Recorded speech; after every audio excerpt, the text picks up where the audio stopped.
ಮುಂಬರುವ ರಾಜ್ಯ ಸರ್ಕಾರದ ಬಜೆಟ್ನಲ್ಲಿ ಜಿಲ್ಲೆಗೆ ವಿಶೇಷ ಅನುದಾನ ಘೋಷಿಸಬೇಕೆಂದು ಒತ್ತಾಯಿಸಿ ಕರ್ನಾಟಕ ಸೇನಾ ಪಡೆಯ ವತಿಯಿಂದ ನಗರದಲ್ಲಿ ಇಂದು ಪ್ರತಿಭಟನೆ ನಡೆಸಲಾಯಿತು.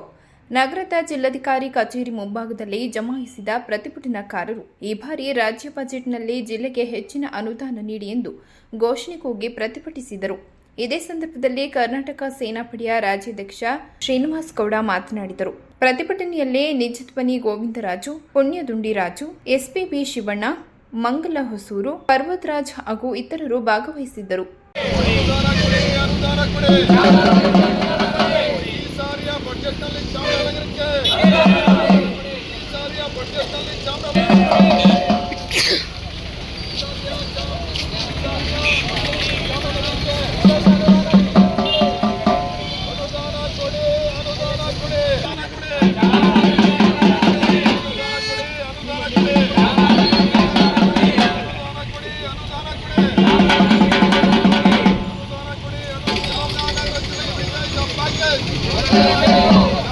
ಈ ಸಾಲಿನ ರಾಜ್ಯ ಬಜೆಟ್ ಮುಂದಿನ ತಿಂಗಳು ಪ್ರಾರಂಭ ಆಗ್ತಾ ಇದೆ.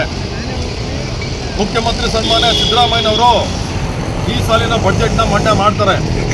ಸಿದ್ದರಾಮಯ್ಯನವರು ಮುಖ್ಯಮಂತ್ರಿ ಆದ ನಂತರದಲ್ಲಿ ಚಾಮರಾಜನಗರಕ್ಕೆ ಬಹಳಷ್ಟು ಸಾರಿ ಭೇಟಿಯನ್ನು ನೀಡಿ ಈ ಒಂದು ಜಿಲ್ಲೆಗೆ ಒಂದು ವಿಶೇಷವಾದಂಥ ಅಭಿಮಾನವನ್ನು ಅವರು ಇಟ್ಕೊಂಡಿದ್ದಾರೆ. ನಾವು ಈ ಸಾರಿಯ ಬಜೆಟ್ನಲ್ಲಿ ಸನ್ಮಾನ್ಯ ಮುಖ್ಯಮಂತ್ರಿ ಅವ್ರನ್ನ ಕೇಳೋದೇನಪ್ಪ ಅಂತಂದರೆ, ಚಾಮರಾಜನಗರ ಜಿಲ್ಲೆ ಇದೊಂದು ಗಡಿ ಜಿಲ್ಲೆ. ಇದು ಈ ಗಡಿ ಜಿಲ್ಲೆ ಇರೋದ್ರಿಂದ ಈ ಭಾಗದಲ್ಲಿ ಬಡವರು, ಮಧ್ಯಮ ವರ್ಗದವರು, ಕಾರ್ಮಿಕರು, ಈ ಥರ ರೈತರು ಬಹಳಷ್ಟು ಜನ ಇದ್ದಾರೆ. ಈ ಸಾರಿಯ ಬಜೆಟ್ನಲ್ಲಿ ರಾಜ್ಯ ಸರ್ಕಾರ ಚಾಮರಾಜನಗರ ಜಿಲ್ಲೆಗೆ ವಿಶೇಷವಾದಂಥ ಅನುದಾನವನ್ನು ಕೊಡಲೇಬೇಕು.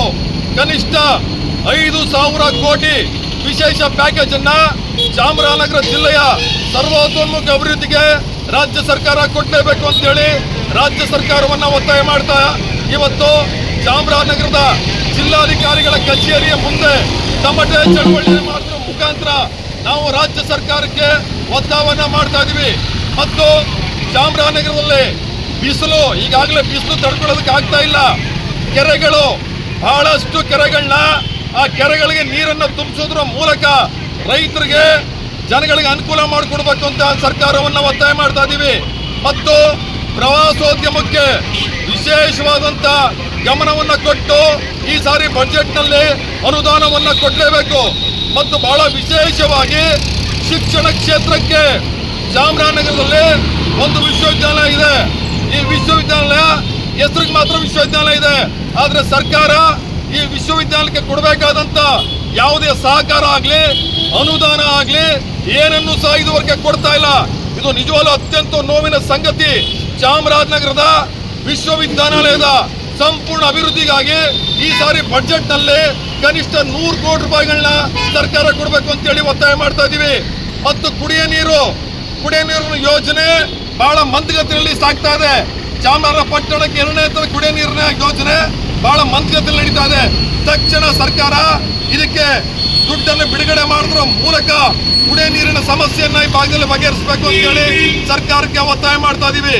ಮತ್ತು ಚಾಮರಾಜನಗರದ ಸಂಪೂರ್ಣ ಅಭಿವೃದ್ಧಿಗಾಗಿ ಮತ್ತು ಕಾಡಂಚಿನ ಗ್ರಾಮಗಳ ಜನಗಳಿಗೆ ಅನುಕೂಲ ಮಾಡಿಕೊಡ್ತಕ್ಕಂಥ ಒಂದು ವಿಚಾರವನ್ನು ಸರ್ಕಾರ ಮುಂದಿಟ್ಟುಕೊಂಡು ಅನುದಾನವನ್ನು ಕೊಡಬೇಕು.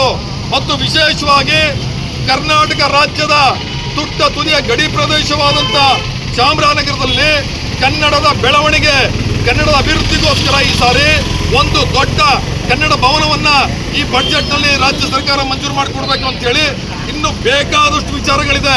ರಸ್ತೆ, ಕುಡಿಯ ನೀರು, ರೈತರದು ಮತ್ತು ವಿದ್ಯಾರ್ಥಿಗಳದು, ಪ್ರವಾಸೋದ್ಯಮ ಮತ್ತು ಉದ್ಯೋಗ, ಈ ತರ ಇನ್ನು ಬಹಳಷ್ಟು ಕ್ಷೇತ್ರಗಳಿಗೆ ಈ ಸರ್ಕಾರಿ ಆಸ್ಪತ್ರೆ, ಈ ರೀತಿ ಆರೋಗ್ಯ, ಈ ರೀತಿಯ ಬಹಳಷ್ಟು ವಿಚಾರಗಳನ್ನ ರಾಜ್ಯ ಸರ್ಕಾರ ಈ ಸಾರಿ ಇಟ್ಕೊಂಡು ಈ ಸಾರಿ ಬಜೆಟ್ನಲ್ಲಿ ಚಾಮರಾಜನಗರಕ್ಕೆ ವಿಶೇಷವಾದಂಥ ಪ್ಯಾಕೇಜ್ ಅನ್ನು ಕೊಡುವುದರ ಮೂಲಕ ಈ ಜಿಲ್ಲೆಯನ್ನ ಉದ್ಧಾರ ಮಾಡಬೇಕಂತೇಳಿ ಮುಖ್ಯಮಂತ್ರಿಗಳಿಗೆ ಒತ್ತಾಯ ಮಾಡ್ತಾ ಇದೀವಿ.